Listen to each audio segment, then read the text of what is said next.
नमस्कार। NRC centre में मैं विजेंद्र आपका स्वागत करता हूँ। हिंदी के कुछ एमसीक्यूज है, वस्तुनिष्ठ प्रश्न, उनको आज हम करेंगे। देखते हैं, सबसे पहला क्वेश्चन स्क्रीन पर है, भाषा की सबसे छोटी इकाई। तो बताइए दोस्तों, भाषा की सबसे छोटी इकाई क्या है? तो भाषा की सबसे छोटी इकाई, देखिए क्वेश्चन को गौर कर पढ़िए। भाषा की सबसे छोटी इकाई क्या है? तो भाषा की सबसे छोटी इकाई होती है दोस्तों वर्ण। तो भाषा की सबसे छोटी इकाई क्या होती है? वर्ण। दे रखा है इसमें वर्ण। भाषा की सबसे छोटी इकाई वर्ण है। इसी प्रकार अगला क्वेश्चन है, वर्णमाला कहते हैं। तो वर्णमाला किसे कहते हैं? आपने पढ़ा होगा, पहले दूसरी कक्षा से लेकर अभी तक पढ़ा होगा, वर्णमाला किसे कहते हैं, वर्णमाला क्या है। तो वर्णमाला किसे कहते हैं? तो इसमें ऑप्शन दे रखा है, शब्द समूह को, वर्णों के संकलन को, शब्द गणना को, या फिर वर्णों के व्यवस्थित समूह को। तो दोस्तों वर्णमाला कहते हैं, इसका ऑप्शन हो जाएगा ऑप्शन नंबर डी, बिल्कुल सही। ऑप्शन नंबर डी बिल्कुल सही हो जाएगा। वर्णों के व्यवस्थित समूह को ही वर्णमाला कहते हैं। दोस्तों अगला क्वेश्चन है, निम्न में से कंठ ध्वनि कौन सी है? दोस्तों कंठ ध्वनि होती है जो कंठ से यानी गले से जो आवाज़ निकलती है, गले से जो वर्ण बोले जाते हैं, उनको हम कंठ ध्वनि के वर्ण कहते हैं। तो कंठ से निकलने वाली ध्वनि कौन सी है इसमें? कंठ से के, खे, गे, घे और ढे, यानी के यानी गले से आवाज़ निकल रही है, कंठ से आवाज़ निकली, तो के और खे। इसमें पहला ऑप्शन हो जाएगा, तीसरे का पहला ऑप्शन हो जाएगा के और खे, यानी ए। ऑप्शन नंबर ए बिल्कुल सही हो जाएगा इसका। तो इसमें के और खे ध्वनि निकलती है कंठ से। इसी प्रकार अगला क्वेश्चन है, स्थान के आधार पर बताइए कि मूर्धन्य व्यंजन कौन से है? तो स्थान के आधार पर, तो ऑप्शन क्वेश्चन नंबर चौथे का आंसर बताइए दोस्तों। स्थान के आधार पर बताइए कि मूर्धन्य व्यंजन कौन से है। यानी मूर्धन्य का मतलब होता है मुंह से बोले जाने सब वाले वर्ण।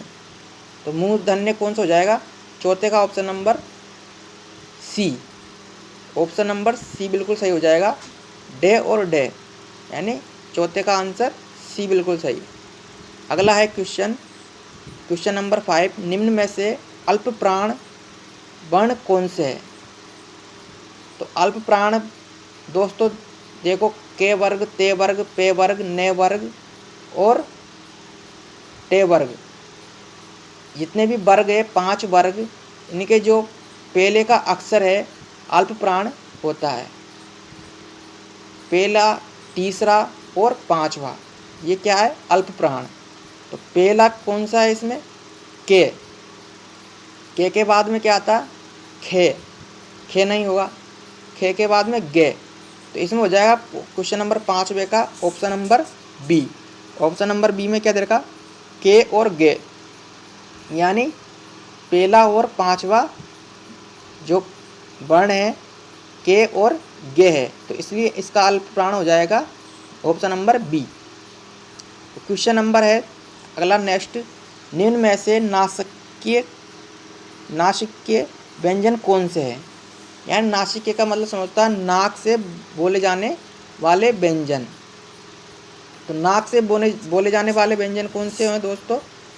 इसका बताइए। क्वेश्चन नंबर 6 का ऑप्शन नंबर ए में दे रखा शे, ऑप्शन नंबर बी में दे रखा ने, ऑप्शन नंबर सी में दे रखा गे और ऑप्शन नंबर डी में दे रखा जे। तो बताइए इन चारों में से कौन सा उत्तर सही है? तो दोस्तों इसमें क्वेश्चन नंबर 6 का जो आंसर है इसमें हो जाएगा नासिक्य से बोले जाने वाले व्यंजन ये हैं, यानी ऑप्शन नंबर बी बिल्कुल सही हो जाएगा इसका। 6 का ऑप्शन नंबर बिल्कुल बी सही है। क्वेश्चन नंबर अगला देखेंगे 7वां। तो क्वेश्चन नंबर 7 में दे रखा ए आई वर्ण क्या कहलाते हैं? तो ए आई वर्ण क्या कहलाते हैं दोस्तों? ऑप्शन नंबर 1 नासिक्य, ऑप्शन नंबर बी मूर्धन्य, ऑप्शन नंबर सी ओष्ठ्य, ऑप्शन नंबर डी कंठ्य। क्या ए आई नाक से बोले जाने वाले वर्ण हैं? क्या मूर्धन्य है मुंह से बोले जाने वाले वर्ण हैं? ओष्ठे हैं क्या होठ से निकलने वाले वर्ण हैं? और डी कंठे क्या तालुबे कंठ और तालुबे से दोनों से निकलने वाले वर्ण हैं? जी बिल्कुल सही। इसका ऑप्शन 7 का ऑप्शन हो जाएगा डी, यानी कंठे और तालुबे से, ए और आई कंठे और तालुबे से निकलने वाले वर्ण हैं। तो नेक्स्ट क्वेश्चन देखिए, हिंदी वर्णमाला में अयोगवाह वर्ण कौन से हैं? तो अयोगवाह हिंदी वर्णमाला में अयोगवाह वर्ण हो जाते हैं। इसका नंबर ऑप्शन नंबर ए आ ई, ऑप्शन नंबर बी ई, ऑप्शन नंबर सी उ, ऑप्शन नंबर डी ए, यानी ए अंग है, यानी अंग की मात्रा है इसमें। ऑप्शन सही नहीं दिख रहा है इसमें, तो इसको थोड़ा जूम करते हैं। जूम करने के बाद में देखते हैं। देखो इसमें 4 ऑप्शन दिख रहे हैं। अंग है, यानी अंग है, हिंदी वर्णमाला में अयोगवाह वर्ण है, यानी क्वेश्चन नंबर 8वें का बिल्कुल सही हो जाएगा ऑप्शन नंबर डी, अंग है यानी अयोगवाह वर्ण है। क्वेश्चन नंबर देखिए 9 का, निम्न में बताइए कि किस शब्द में द्वित्व व्यंजन है, यानी निम्न में बताइए कि किस शब्द में द्वित्व व्यंजन है, यानी दो व्यंजन है। तो ऑप्शन नंबर पहला है पुनः, ऑप्शन नंबर बी है Allahabad, option number C Delhi, option number D उत्साह। तो इसमें द्विव्यंजन कौन से हैं? तो यानी दो व्यंजन, द्विव्यंजन, द्वित्व व्यंजन यानी द्विव्यंजन कौन से शब्द में है? तो बताइए। ऑप्शन नंबर 9 का हो जाएगा बिल्कुल सी, बिल्कुल सही है सर। इसका हो जाएगा दिल्ली। दिल्ली में दिल ले यानी ले व्यंजन है और पीछे भी ले आ रहा है, यानी आधा ले और पूरा ले, यानी दिल्ली। इसमें पूरा व्यंजन, दोनों व्यंजन आ रहे हैं, दोनों द्वित्व व्यंजन यानी दोनों एक जैसे वर्ण है, ले और ले यानी डबल ले आ रहा है एक जैसे, तो ये द्वित्व व्यंजन कहलाते हैं। जैसे दिल्ली और सिल्ली, किल्ली, तित्ती, इस तरह से जो भी वर्ण बनेंगे वो द्वित्व व्यंजन कहलाएंगे। क्वेश्चन नंबर नेक्स्ट देखिए, श है कौन से व्यंजन कहलाते हैं?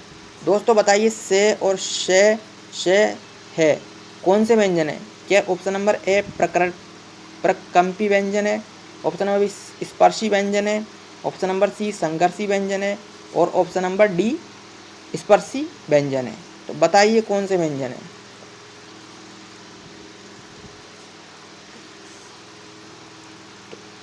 क्वेश्चन नंबर 10 का आंसर हो जाएगा इसका ऑप्शन नंबर सी, बिल्कुल सही। जी बिल्कुल सही, सी बिल्कुल सही है इसका। श है कौन से व्यंजन है? संघर्षी व्यंजन, बिल्कुल सही। अगला क्वेश्चन है देखिए, क्वेश्चन नंबर 21, इनमें से संयुक्त व्यंजन कौन से हैं? तो संयुक्त व्यंजन यानी संयुक्त व्यंजन वो व्यंजन होते हैं, कौन से व्यंजन बताइए? संयुक्त व्यंजन दो वर्ण से मिलकर बनते हैं संयुक्त व्यंजन। तो इनमें संयुक्त व्यंजन कौन से? डे, ऑप्शन नंबर ए डे, ऑप्शन नंबर बी गे, ऑप्शन नंबर सी डे, इनमें चारों में से बताइए ऑप्शन कौन सा है बिल्कुल सही बताइए। जी, इनमें संयुक्त व्यंजन कौन सा है? इसमें संयुक्त व्यंजन हो जाएगा ऑप्शन नंबर बी, बिल्कुल आंसर सही है, गया। गे में देखो, जो गे शब्द बनता है जे और ये से मिलकर गे बनता है, इसलिए इसको संयुक्त व्यंजन यानी दो वर्णों से मिलकर बनता है, इसलिए इसे जे और ये से मिलकर बनता है, इसलिए इसे संयुक्त व्यंजन कहते हैं।